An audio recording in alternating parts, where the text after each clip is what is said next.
In this video series, I'm going to share with you 8 strategies to help your child sleep better through the night.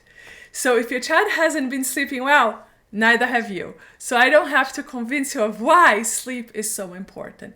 But just to highlight a few reasons why sleep is important, particularly for your child's physical and emotional well-being. The immune system relies on sleep in order to function properly. Brain detoxification, which we call the lymphatic system.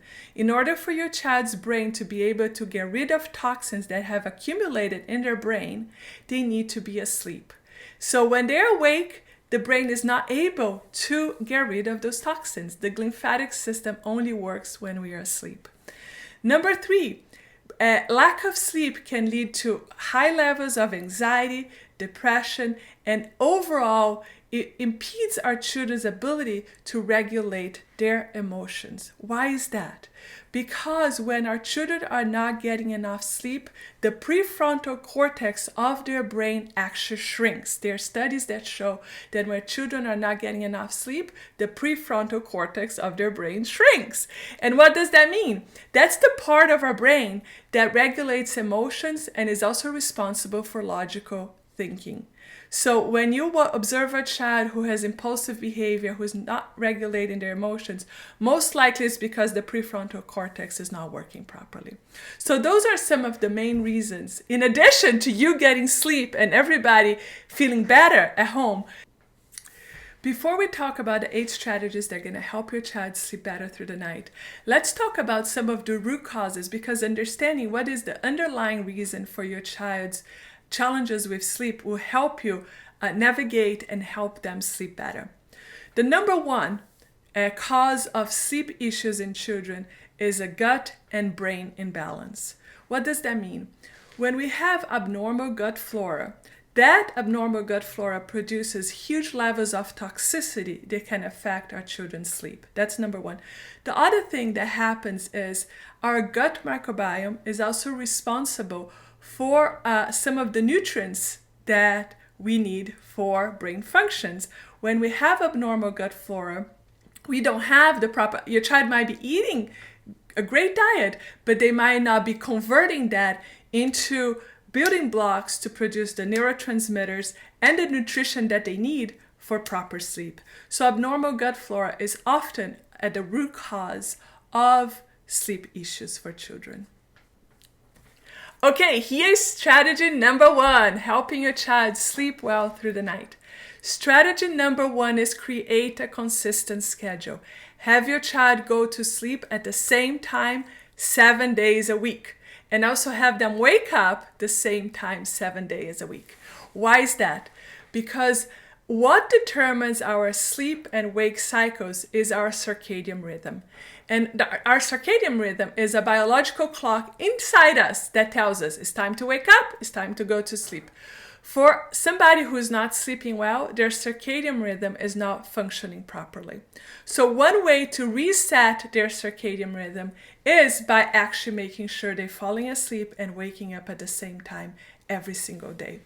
So that means you would have your child go to sleep preferably the earlier side as possible, like close to 8 o'clock, even if your child is 10, even if your child is 12, even if your child is 14, if you can get them to go to sleep by 8, at the latest 9 p.m. And then no matter how long it takes for them to fall asleep and stay asleep, if they wake up in the middle of the night, no matter what, you would want to wake them up in the morning. And you decide if it's 7 or 8 o'clock, but whatever time you decide, you want to stick to that time every single day, because that will help reset their circadian rhythm. And that's true for anybody. Anybody, if you can go to sleep at a certain time and wake up the same time every single day, Saturday and Sunday too, that will help you reset your circadian rhythm. So that's strategy number 1. Also, to help reset your child's circadian rhythm, their internal biological clock, it's important that your child sleeps in a calm, quiet, dark and cool room. Specifically dark. You want the room to be absolutely dark. No night lights, Maybe you can have a blackout curtain, no glowing toys. You can wait until your child falls asleep and then you can go around and turn those things off. And that's going to ensure that they stay asleep and they don't wake up during the night. Again, because that light signals to their brain, or their lack of light signals to their brain that now is nighttime, it's time to go to sleep. That's one thing. Then cool also will help your child be in a state of sleep and deeper sleep, and gadget free. So it's also important that you don't have any distractions, no cell phone, no iPads, no gadgets in there. And also, if you can turn off the Wi-Fi from your entire house, that'll be super helpful, because Wi-Fi can disrupt our children's sleep. It can also disrupt our gut microbiome, and I'm going to get more into this later. But turning off the Wi-Fi is very, very helpful. And in fact, with some children that I work with, they won't fall asleep until the Wi-Fi is completely turned off from the home.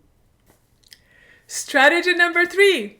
Your child needs high quality protein and healthy fats in order to produce GABA, serotonin, and melatonin, which are the essential neurotransmitters that will allow them to sleep well through the night. And the best foods to create the building blocks to help them produce those 3 neurotransmitters are animal protein, that could be any type of meat, seafood, eggs, and for healthy fats you can focus on butter, ghee. Pasture raised is better, but butter, ghee, lard, tallow, any type of animal fat. Again, because that is going to give your child the direct building blocks that they can use to then produce melatonin, serotonin, and GABA, which are essential for their sleep. Strategy number 4. This also has to do with what your child is eating. And that could potentially be one of the hardest pieces, but it's worth it. Because remember, when your child is sleeping well through the night, they're going to be more regulated, they're going to be happier, and your whole family is going to be happier because you're all going to have more energy and you're going to be rested, right? So number 4 is cutting out sugar completely out of your child's diet. Sugar is going to keep abnormal gut flora alive, and it's going to continue to affect your child's ability to fall asleep and stay asleep. Sugar is also dysregulate blood sugar, is a stimulant. It lowers the immune system. It affects cortisol because you have spikes of cortisol when you have spikes of blood sugar as well. So actually cutting sugar out of the diet, if you were to pick only one thing, that would be the one that I would pick, cutting the sugar out. And now you have to be careful because sometimes you buy pizza or you buy something else like a lasagna or whatever. If you look at the ingredients, sugar is in almost every processed food, not just desserts, right? Your best bet is going, again, with the high quality protein, high quality fat, homemade meals. But at the very minimum, you do want to cut sugar out of your child's diet. That's not only going to help them with sleep, it's going to help them with cognitive ability, with emotional regulation, and so much more. So if your child is on a standard American diet, I would start right there. If your child is already on a specific diet, I would start looking at the foods that they're eating, and anything that is high in sugar, sometimes it can be a high carb food because carbs turn into sugar. I would start cutting that down. And remember, it might be hard at first, but this is absolutely worth it because you're going to have a child who now is sleeping better, who is happier, who is able to learn and engage. Okay, strategy number 5. Remember we talked about that our children who are not sleeping well, they have low levels of serotonin, melatonin, and GABA. I want to focus a little bit on melatonin right now. In order for your child's brain to produce enough melatonin for them to fall asleep and stay asleep at night, it's important that they receive direct sunlight during the day. So melatonin is produced at night, but it's only produced at night when we have had enough sun exposure during the day. So I would say if you can aim for at least an hour of sunshine a day, if that seems impossible right now, start with 30 minutes, but anywhere between 30 minutes to 4 hours if you can, if you live in a countryside, if you're in a farm, if your child is able to be outdoors, the more outdoors time they get, the more their body is going to be able to produce melatonin. But at the very minimum, very, very, very minimum, 30 minutes to an hour a day of direct sun exposure. Strategy number 6. Strategy number 6 has to do with screen time. Screen time has a huge effect in our children, not just the content of what they're watching on YouTube or whatever they're watching, but also the light that is transmitted through that device. So if you can have your child be completely screen-free 2 to 3 hours before bedtime, that will really help, again, reset their circadian rhythm, because the blue light affects our ability to detect that it's getting dark, it's nighttime, it's time to go to sleep. So at least 2 hours before bedtime, make sure you put those devices away and keep a calm. So dim light is actually strategy number 7, because when we dim down the lights, so imagine when the sun goes down, now you also dim down the lights inside the house. That helps signal our children's brain that is going towards the night, and that signals our circadian rhythm telling us it's time to go to sleep. So try to keep the lights down. But in addition to that, keeping the environment of the house, everybody around the house being a calm, grounded, quiet environment, that has huge effects in helping our children be calm as well, which then leads them to go into a more sleepy state where they can actually fall asleep. And number 8 is to create a soothing ritual around bedtime. So if you can, an hour before bedtime, doing bedtime stories, taking a bath. Epsom salt bath is amazing for helping our children fall asleep. Epsom salt provides magnesium.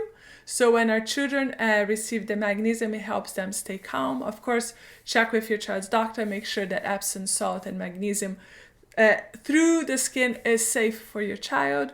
And always start with the smallest amount and increase slowly so that you can observe if your child has any reaction.